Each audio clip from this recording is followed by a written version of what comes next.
If you've only half been following the 2026 World Cup, buckle up because a lot has happened. We've gone from 48 teams down to 16. We've seen four-time champions eliminated on penalties. We've had FIFA controversy, heat rules, changing broadcasts, and now the bracket is set up for what might be the most stacked round of 16 in World Cup history. Let's catch you all the way up. First, the format. This is the biggest World Cup ever. 48 teams instead of the usual 32, spread across 16 cities in the United States, Canada, and Mexico.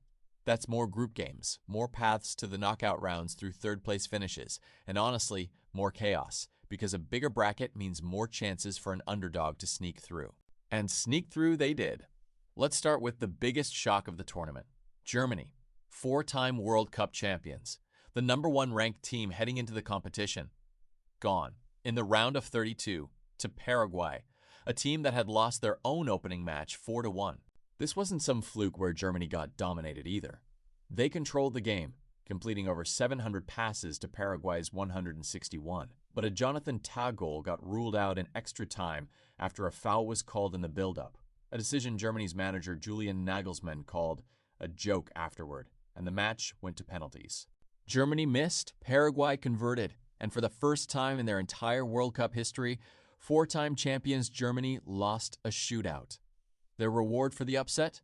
Paraguay now faces France in the round of 16, jumping straight from one nightmare matchup into another. Germany wasn't the only giant to stumble either. Brazil's group stage was so underwhelming that plenty of pundits are already calling it one of the most forgettable runs the country has had at a World Cup in years, despite a roster that costs more, combined, than some national economies. Now, not every storyline from this tournament has been about football. There's been real controversy off the pitch too. Ticket prices have been under investigation by multiple U.S. state attorneys general after some tickets, including for the final, were reportedly listed for as much as $11,000 through FIFA's dynamic pricing system. Extreme heat has forced FIFA to introduce mandatory cooling breaks in every match, breaks that broadcasters have used to air commercials, which hasn't exactly gone over well with fans. And then there was the Balogun situation. The USA's Folarin Balogun picked up a red card against Bosnia, which should have triggered an automatic one-match ban for the next game against Belgium.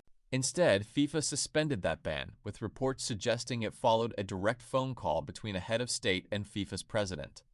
It's one of the most talked-about controversies of the tournament so far, and it still didn't matter in the end, because the USA lost to Belgium anyway, officially ending their home tournament. Okay, so that's the story so far. Now let's talk about what's coming, because the round of 16 is loaded.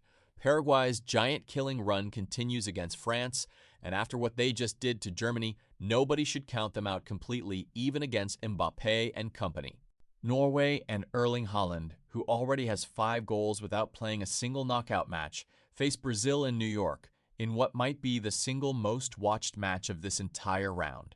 If Haaland scores again here, the Golden Boot conversation is basically over before the quarterfinals even start. And then there's Portugal versus Spain. Spain are the favorites on paper, but Cristiano Ronaldo and Portugal are being tipped by more than one outlet as the round's best value underdog.